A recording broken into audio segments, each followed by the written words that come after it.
There's a concept of Hearthstone that I've been wanting to talk about for quite some time. And I've been sitting on this idea for a long time now, and I keep thinking about it on my stream, and it keeps getting brought up all the time. But something that I want to coin is an actual Hearthstone term that refers to when a card is completely unplayable when it first comes out, and then later on it'll become one of the most busted cards in the game because it gets supported in one way or another. And I wanted to make this video now because there's a lot of card reveals and reviews that are happening of cards, and honestly I don't believe that you can judge a set until every single card has been revealed, and that's the reason why I'm making this video, because I want to coin something called the Grumble effect. Essentially, what I want to talk about is how sometimes when a card gets released, like when Grumble the World Shaker was first put into the game, how sometimes cards that seem completely unplayable just need a couple more support cards in order to really buff up how good the effect of this card can be. So case in point,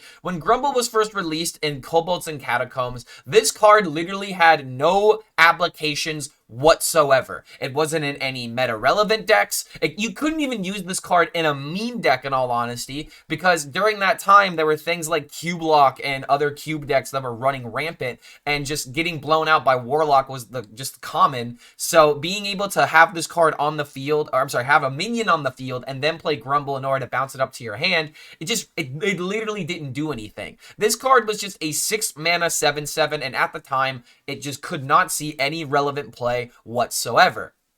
But then you fast forward to when Shudderwock came out in the expansion afterwards, then suddenly Grumble became the perfect card in order to complement Shudderwock because it literally enabled an OTK. So the term that I want to coin is called the Grumble effect when we talk about cards that are first released that are completely unplayable, but then after one or two cards get added into another set, then suddenly the stonks on that card go through the roof and you have to respect it. And I'm actually going to challenge you guys to give me some other examples of cards that were completely unplayable when they first came out, and then when other cards came out, it became a real deck, or it had something going for it. And I have two other examples. One of them is for sure an example of the Grumble effect, and the other one is kind of like a little bit more of a niche situation because some of the cards have already seen play in other decks. But Radiance of Ashara is another great example of what can happen when this card first comes out. It's completely unplayable, and then a card like Flash of Lightning literally helps enable this card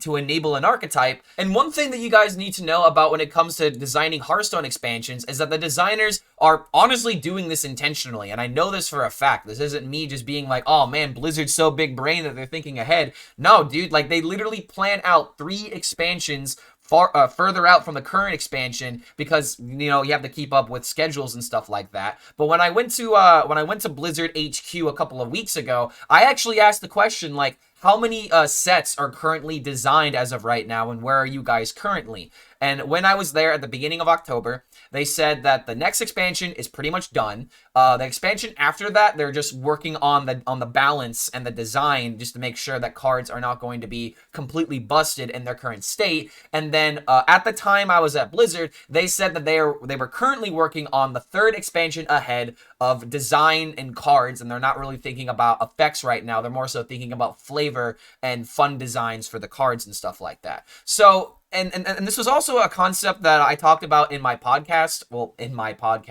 with Cora and Liv Breeden.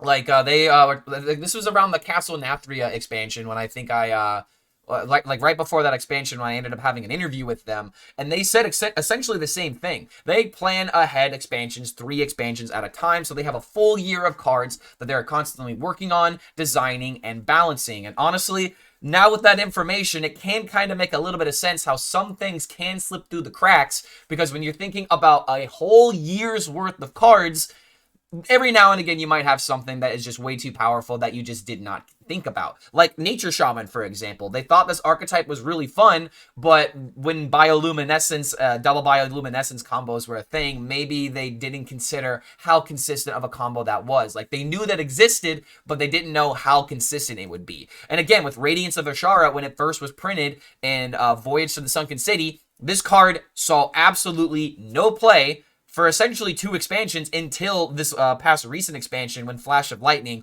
was actually added into the set. Radiance of Ashara had like a niche deck that it maybe could fit in at the time, so it's not as extreme as a case with like Grumble World Shaker.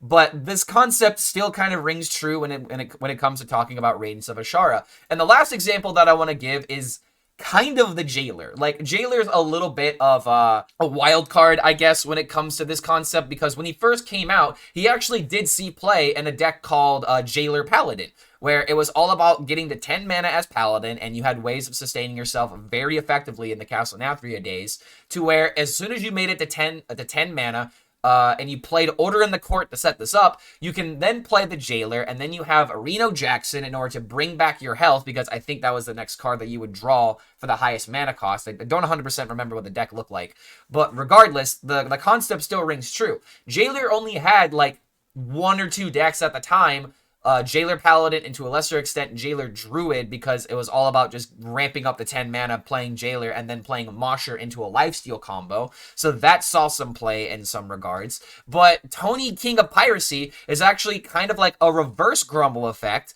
where it's like this card really sees no other play outside of doing Jailer combos, because it's really difficult in order to see this card play, at least in Standard. I realize the wild combo exists, but in Standard, this card really doesn't have that much meta application unless you give it immune and make it impossible to clear off the field, essentially making it a pseudo King Togwaggle.